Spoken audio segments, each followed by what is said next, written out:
Assalamualaikum warahmatullahi wabarakatuh. Saya Agnes Tiani Widyalestari, NIM H012005 dari Prodi Manajemen Pemerintahan ingin menjelaskan tentang siklus akuntansi dan laporan keuangan.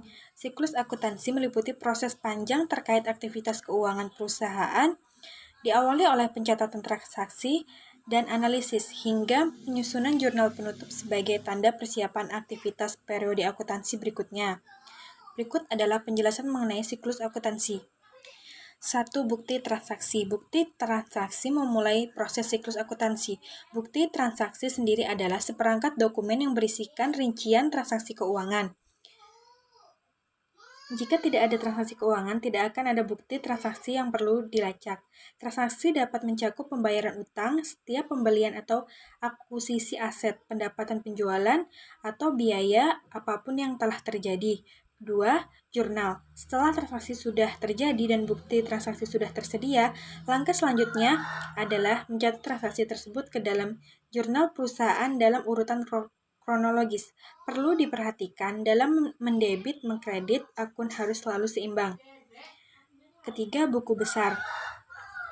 Entry jurnal kemudian diposting ke dalam buku besar, di mana ringkasan semua transaksi ke masing-masing akun dapat dilihat. 4. Neraca saldo. Pada periode akuntansi atau biaya triwulan, bulanan, atau tahunan tergantung pada kebijakan perusahaan. Neraca saldo memuat ringkasan dari akun transaksi beserta saldonya yang berguna sebagai dasar untuk menyiapkan laporan keuangan atau sebagai bahan evaluasi. 5. Jurnal penyesuaian. Pada akhir periode akuntansi, perusahaan jurnal penyesuaian harus diposting ke akun-akun tertentu pada akhir periode akuntansi agar sesuai dengan kondisi sebenarnya. Berdasarkan akuntansi akrual sehingga perusahaan dapat membuat laporan keuangan dengan tepat.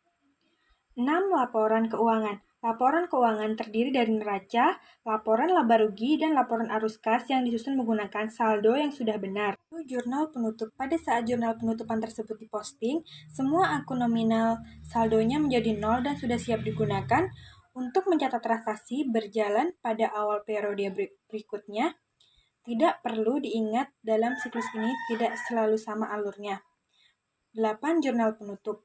Jurnal penutup adalah pencatatan akun nominal pada akhir tahun menjadi 0. 9. Neraca saldo setelah penutupan. Neraca saldo setelah penutupan adalah neraca yang bertujuan untuk mendapatkan keyakinan bahwa saldo yang seimbang sudah benar dan akurat. 10. Jurnal pembalik. Jurnal pembalik ialah menyederhanakan prosedur pencatatan transaksi tertentu yang terjadi secara repetitif di periode berikutnya. Tujuannya hanya untuk menyederhanakan karena itu tahap terakhir ini juga bersifat opsional. Laporan keuangan dan unsur-unsurnya. Laporan keuangan adalah informasi mengenai keuangan sebuah perusahaan yang dapat digunakan untuk melihat bagaimana kinerja dan keadaan perusahaan tersebut dalam suatu periode tertentu. Unsur-unsur laporan keuangan. 1. Neraca. Neraca adalah laporan yang ada kaitannya langsung yang akan digunakan untuk pengukuran posisi dan keuangan yang ada di perusahaan. Neraca terdiri dari aset, kewajiban, dan modal. 2. Laporan laba rugi. Laporan laba rugi disusun dengan maksud untuk menggambarkan hasil operasi perusahaan dalam suatu periode waktu tertentu. Isi laporan laba rugi terdiri atas 3 komponen, yaitu penghasilan, beban, serta laba dan rugi. 3. Laporan perubahan modal. Laporan perubahan modal adalah laporan yang memberikan informasi perubahan modal perusahaan dalam suatu periode yang terdiri dari saldo awal atau modal awal, laba atau rugi, serta prive. 4. Laporan arus kas.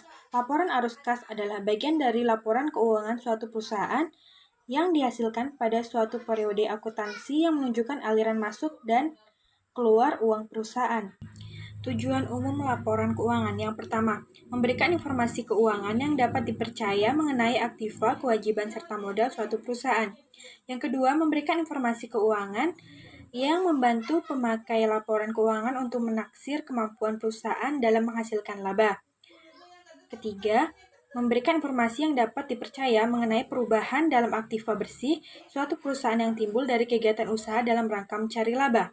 Keempat, memberikan informasi penting lainnya mengenai perubahan dalam aktiva dan kewajiban suatu perusahaan seperti informasi mengenai aktivitas, pembiayaan, dan investasi.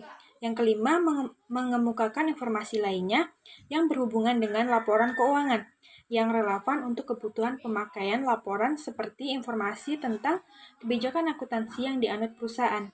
Karakteristik arus kas yang pertama relevan, yang kedua dapat dipahami, yang ketiga dapat dibandingkan, yang keempat andal. Asumsi dasar laporan keuangan yang pertama, asas akrual basic atau dasar akrual harus disusun atas dasar akrual kecuali laporan arus kas. Yang kedua, asas kesatuan usaha atau konsep entitas. Asumsi ini menyatakan perusahaan adalah unit usaha yang terpisah dari pemiliknya sehingga kekayaan dibedakan antara perusahaan dan pemiliknya. Yang ketiga, asas going concurrent atau kelangsungan usaha, konsep kesinambungan yang mempunyai maksud bahwa laporan keuangan dibuat suatu unit ekonomi yang diasumsikan akan terus-menerus melanjutkan usahanya dan tidak akan dibubarkan.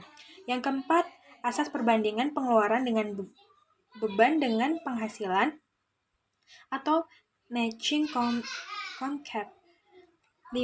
Asas harga perolehan harta atau jasa yang dibeli atau diperoleh harus dicatat atas dasar biaya sesungguhnya.